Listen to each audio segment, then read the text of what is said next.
रखा जाता है। जमियत हिमायतुल इस्लाम के अध्यक्ष कारी अबरार जमाल हमारे साथ है। अभी कुछ देर पहले इन्होंने प्रेस कॉन्फ्रेंस की, उसमें गठबंधन मुर्दाबाद के नारे लगाए गए। आखिर क्या वजह है ये जो गठबंधन मुर्दाबाद के नारे लगाए गए? इनसे बातचीत करेंगे। जी, क्या वजह थी जो आपने प्रेस कॉन्फ्रेंस में इंडिया गठबंधन मुर्दाबाद के नारे लगाए? क्यों? देखिए, उसकी सबसे बड़ी वजह यह है कि इस बार मुसलमान इंडिया गठबंधन को वोट नहीं करेगा। इंडिया गठबंधन से मुसलमान बहुत नाराज है। उसकी सबसे बड़ी वजह यह है कि इन लोगों के द्वारा मुसलमानों की अनदेखी की जा रही है। भाई, इंडिया गठबंधन में किसी बड़े रहबर को, बड़े रहनुमा को नहीं रखा गया। मौलाना बदरुद्दीन अजमल साहब को नहीं लिया गया, असदुद्दीन ओवैसी को नहीं लिया गया। मौलाना सज्जाद नोमानी साहब ने 3-4 रोज पहले राहुल गांधी को खत लिखा, उसका कोई जवाब नहीं दिया। मौलाना अरशद साहब ने सपा को खत लिखा, उसका कोई जवाब नहीं दिया गया। तो ये लोग हमारे उलमाए किराम की तौहीन करेंगे, हम अपने उलमाए किराम की तौहीन बर्दाश्त नहीं करेंगे। बिल्कुल किसी हाल में भी बर्दाश्त नहीं की जाएगी। इसी को लेकर आज जमियत हिमायतुल इस्लाम ने प्रेस कॉन्फ्रेंस की और इंडिया गठबंधन के विरोध का ऐलान किया।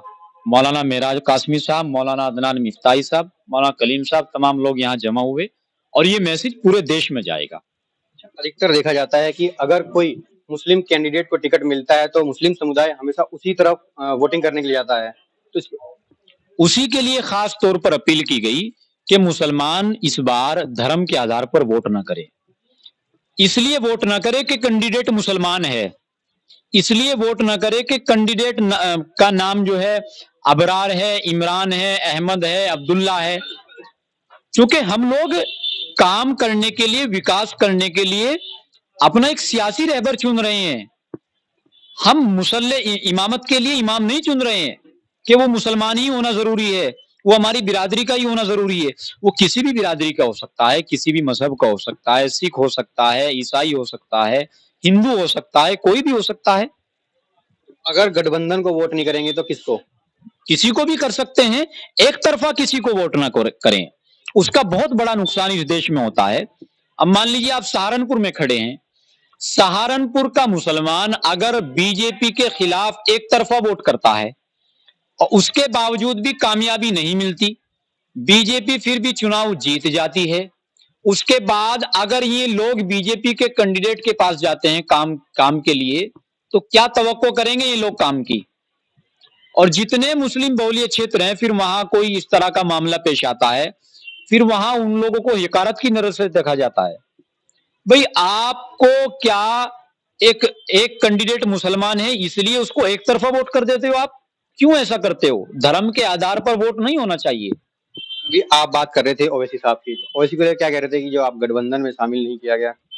देखिए, ओवैसी साहब की बहुत सारी बातों से हमें इख्तिलाफ हो सकता है, लेकिन इतना भी इख्तिलाफ नहीं है कि 2-2, 4-4 सीट वालों को लोग राज्यसभा दे रहे हैं, लोकसभा दे रहे हैं, और आप ओवैसी साहब को या मौलाना बदरुद्दीन अजमल को इतना दरकिनार करोगे कि वो आपके पीछे पीछे फिरते रहेंगे। आप उनको जवाब देना भी अपनी मौत समझेंगे।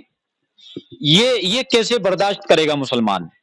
भाई, जो लोग इस बात का नारा देते हैं जिसकी जितनी भागीदारी उसकी इतनी हिस्सेदारी, कहां गए वो लोग?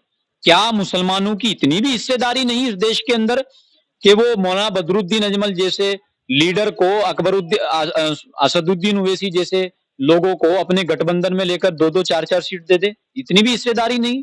इतनी भी हिस्सेदारी नहीं कि किसी प्रदेश में मुख्यमंत्री बनाने का ऐलान कर दे, किसी प्रदेश में उप मुख्यमंत्री बनाने का ऐलान कर दे। क्या सिर्फ कब्रिस्तान की बाउंड्री तक मुसलमानों को महदूद रखा जाएगा? तो कारी साहब, आपको आरएसएस का सदस्य ही बताया जाता है, इसको लेकर क्या कहेंगे? नहीं, किसके सामने ली मैंने आरएसएस की सदस्यता? और मैं बताऊं आपको, फर्क सिर्फ ये है, इस्लाम के अंदर मुनाफिक से दूर रहने के लिए कहा गया है, दुश्मन से नहीं। अगर ये लोग आरएसएस को अपनी दुश्मन समझते हैं तो दुश्मन के पास जाने के लिए गुंजाइश है, लेकिन मुनाफिक के पास जाने की गुंजाइश नहीं है। और मुनाफिक की अगर आप लिस्ट उठाकर देखेंगे, मुनाफिक की सबसे बड़ी सरपरस्त पार्टी अगर कोई है वो कांग्रेस है।